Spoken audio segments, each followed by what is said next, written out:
আসসালামু আলাইকুম dear viewers, আপনারা সবাই কেমন আছেন? আমি মূল আলোচনায় যাওয়ার আগে আপনাদের কাছে একটি প্রশ্ন রেখে যেতে চাই। সেটি হলো, আপনি কিভাবে বুঝবেন যে আপনার ভিতরে মনুষ্যত্ব কাজ করে?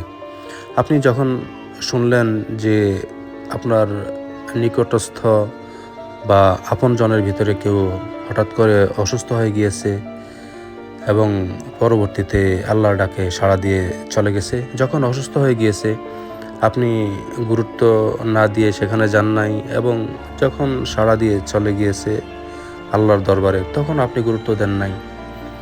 আবার এমন অনেক সময় হয় যখন আপনি জানেন যে আপনার নিকটস্থ কেউ অসুস্থ হয়ে গিয়েছে, আপনি বিভিন্ন ব্যস্ততার কারণে যেতে পারেন নাই।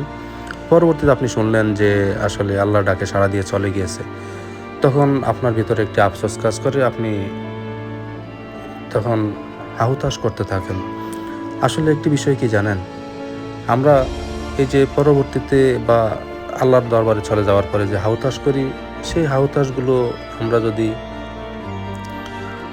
পৃথিবীতে থাকতেই সকলেই সকলের সাথে সুসম্পর্ক বজায় রেখে চলি, তাহলেই আমাদের ভিতরে মনুষ্যত্বের বহিঃপ্রকাশ ঘটবে। আসলে একটি পর্যায়ে পরবর্তীতে আমরা যতই আফসোস করি, সেই আফসোস আমাদের কোনো কাজেই লাগবে না। পৃথিবীতে থাকাকালীন সকলেই সকলের সাথে মিলেমিশে চলতে পারাটাই জীবনের বড় সার্থকতা।